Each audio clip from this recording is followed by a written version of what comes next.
कि इमरान खान साहब ने 9 अप्रैल 2022 के बाद जो मुख्तलिफ स्ट्रेटजीज बनाई ऑपोजिशन में रहते हुए हुकूमत का सामना करने के लिए, उन्होंने 50 से ज़्यादा जलसे किए, लेकिन बहरहाल वो एक पॉपुलर लीडर ज़रूर बन गया, लेकिन अभी तक इस हुकूमत को गिरा नहीं सके।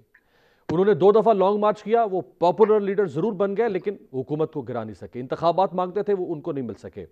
उन्होंने लोकल यानी पाकिस्तानी मीडिया से लेकर इंटरनेशनल मीडिया तक रिकॉर्ड इंटरव्यूज दिए, उन्होंने पॉपुलर होने का सबूत दिया, लेकिन इलेक्शन नहीं मिल सका, उनको कामयाब नहीं हो सके। अली भाई, पॉपुलैरिटी की वेव में और जो लोगों को में आया वो इलेक्शन हुआ, ये लोकल अपना ये नेशनल असेंबली के बाई इलेक्शन में 9 अंकों पे ज्यादा हम जीत गए, एक आध अंक हराई गई, हमारे वो भी नहीं।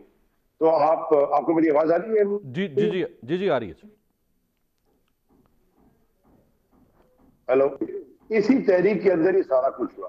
इसी तहरीक के अंदर अल्हम्दुलिल्लाह इमरान खान की पॉपुलैरिटी अगर 80% पे थी तो वो 95-97% पे पहुंची।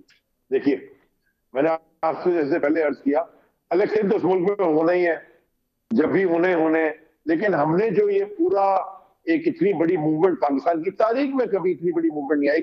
इससे तीन जो चीजें जो तीन यानी कि तीन डिब्बों को आप चेक मार्क कर देना। नंबर 1 ये है कि आज पूरी कौम में शऊर जाग चुका है। आज कोई बच्चा यानी कि मेरा बेटा 11 साल का है और वो आके एक हफ्ता पहले मुझे कहता है कि बाबा मुझे एक बात समझाए कि नवाज शरीफ का भाई है ना शहबाज शरीफ जो प्राइम मिनिस्टर है। मैंने कहा जी। तो कहता है वो अपने भाई के प्राइम मिनिस्टर होने में भी पाकिस्तान आने से डरता है। ये 11 साल के बच्चों में भी शऊर आ गया और बुजुर्गों में भी आ गया और नौजवान तो सही इमरान खान के साथ बोर्ड शऊर आ गया बड़ा। दूसरा, ये अगर ये पावर पॉलिटिक्स होती तो ना हमने पंजाब हुकूमत से इस्तीफा देना था, ना खैबर पख्तूनख्वा जहाँ 2/3 हुकूमत हमारी थी, मेजोरिटी हमारी थी, और ना हम नेशनल असेंबली छोड़ते हैं, बैठे रहते असेंबलियों में। उस वक्त का फैसला था नेशनल असेंबली छोड़ना।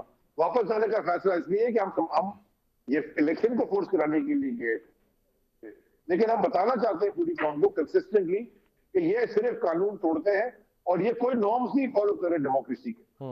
दुनिया भर में ये एक अनरिटन रूल है कि अगर वोट ऑफ नो कॉन्फिडेंस जैसे आया जाता है, फौरन आगे मैंडेट लिया जाता है कमरे से। तो इतना ही नहीं है, ये तो अब ये हाल हो गया है कि जब भी इलेक्शन होंगे, और मेरी नजर में बड़ी जल्द हो जाएंगे, ये प्रेशर सस्टेन नहीं कर सकते, ये पब्लिक में कैंपेन करने पे नहीं जा सकेंगे, पब्लिक इनको अंडे टमाटर मारेगी।